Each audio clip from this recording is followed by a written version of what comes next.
Hi friends, welcome back to our channel ఆనందంతో vlogs. అందరు ఎలా ఉన్నారు? బాగున్నారా? మేమైతే చాలా బాగున్నాం.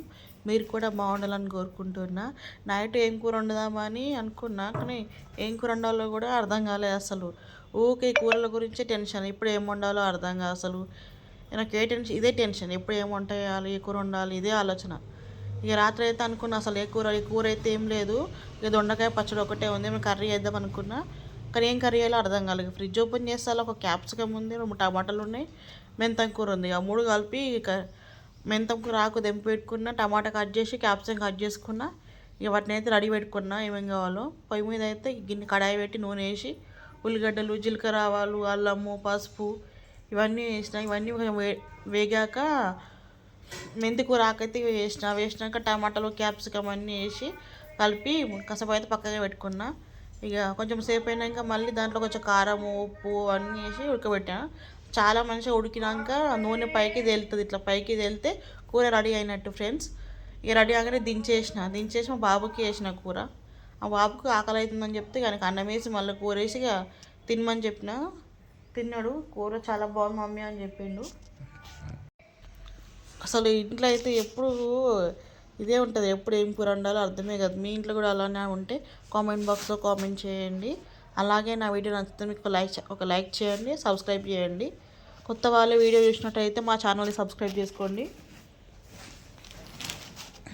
మీలో ఎంతమందికి క్యాప్సికమ్ టమాటా అంటే ఇష్టము చెప్పండి. మాకైతే టమాటా క్యాప్సికమ్ అంటే చాలా ఇష్టం. ఎప్పుడో ఒకసారి తింటూనే ఉంటాం. ఫస్ట్ అయితే తినబోదు అసలు. ఈ మధ్య అయితే చాలా డేస్ గ్యాప్ ఇచ్చినాం. క్యాప్సికమ్ అయితే చాలా రోజులైంది. ఇక క్యాప్సికమ్ టమాటా వండుకొని తిన్నాం ఇంట్లో. చాలా బాగుంది. నాకైతే చాలా ఇష్టం క్యాప్సికమ్ టమాటా. మా పాపకి ఇష్టం ఉండదు అసలు పిల్లలు ఉన్న దగ్గర అయితే అసలు ఏం కర్రీస్ అంటే కర్రీస్ వండుదామంటే అసలు ఏం కర్రీస్ తినరు. కూరగాయలు అయితే అస్సలు తినరు. పిల్లలకు పప్పులు, చారులు అయితే మంచిగా తింటారు, ఇష్టంగా తింటారు. ఊకే పప్పులు చేస్తే మాకు తినబుద్ధి కాదు. అసలు ఈ మధ్య అయితే చలి అయితే చాలా పెడుతుంది. అసలు పొద్దుంతనేమో ఎండ కొడుతుంది, చాలా అంటే చాలా ఎండ కొడుతుంది. ఇక సాయంత్రం నైట్ రాగానే చలి పెడుతుంది. పొద్దున అసలు లేవాలంటే అసలు ఆ చలికి ఎవరు లేవరు అసలు. చాలా చలికి మేమైతే లేట్ లేస్తున్నాం, రోజు లేట్ లేస్తున్నాం. మా వల్ల పిల్లలకు లేట్ అవుతుంది స్కూల్కి. ఇంట్లో పనులన్నీ చేసుకోవాలి. అసలు పొద్దున్న పాసలు తమ్మాలి, అన్ని ఇంట్లో ఊడవాలి, బయట ఊడవాలి, తుడవాలి, అన్నం వండాలి, కూర వండాలి, పిల్లల్ని రెడీ చేయాలి, స్కూల్కి పంపాలి, బాక్సులు కట్టాలి, మళ్ళీ మధ్యాహ్నం తీసుకురావాలి, మళ్ళీ ట్యూషన్ పంపించాలి, మళ్ళీ తీసుకురావాలి. ఇన్ని పనులు ఉంటాయి అసలు ఇంట్లో అయితే. ఇన్ని పనులు చేసిన పనులు అయిపో. ఈరోజు అయితే మార్నింగ్ అయితే మేము టిఫిన్ కోసం అయితే నిన్న నైట్ అయితే మార్నింగ్ దోశల కోసం దోశల బియ్యమును పప్పు అని నానబెట్టినాము. ఇక పొద్దుంతా నాని నైట్ అయితే రుబ్బుకొని మార్నింగ్ లేసి దోశ అయితే వేసుకున్నాము. పెంక పైన ఫస్ట్ దోశ వేస్తాం కదా, ఫస్ట్ దోశ అయితే అసలు మంచిగా రాదు అసలు. మొత్తం అంటే పర్ఫెక్ట్ రాదు, ఖరాబ్ అయితే ఫస్ట్ దోశ నాదైతే. ఇక తర్వాత మంచిగా వస్తాయి దోశలు, ఎందుకో ఏమో. ఇక దోశలు చట్నీ, పల్లి చట్నీ వేసుకున్నాం, టమాటా చట్నీ వేసుకున్నాం, కొంచెం అల్లం చట్నీ వేసుకున్నాం. దోశలకు అయితే వేసుకొని తినేసినాం. పిల్లలు కూడా దోశలు కొంచెం పాలు తాగి వీళ్ళు స్కూల్కి వెళ్ళిపోయారు. నాకైతే దోశ కంటే ఇడ్లీ అంటేనే చాలా ఇష్టం. ఇంట్లో ఇడ్లీ వేసుకుంటే ఇష్టం. మా హస్బెండ్కి ఇడ్లీ ఇష్టం ఉండదు. మా హస్బెండ్కి ఏమో దోశలు తినడం ఇష్టం. మా పాపకు కూడా ఇడ్లీ ఇష్టం. మీలో ఎంతమందికి దోశ ఇడ్లీ ఇష్టమో కామెంట్ బాక్స్లో కామెంట్ చేయండి.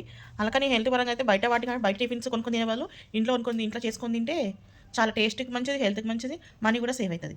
డబ్బున్న వాళ్ళు అయితే ఎన్ని ఖర్చు చేసినా ఏమనిపించదు. కానీ మనలాంటి మిడిల్ క్లాస్ వాళ్ళు అయితే రూపాయి ఆలోచించి ఖర్చు చేయాలి అసలు. మళ్ళీ రూపాయి కోసం ఆలోచించాలి. ఇప్పుడు ఖర్చు చేసే వాళ్ళ నెక్స్ట్ మనకు అవసరానికి ఎట్లా అని ఇన్ని విధాలుగా ఆలోచించాలి హౌస్ వైఫ్స్ అంటే.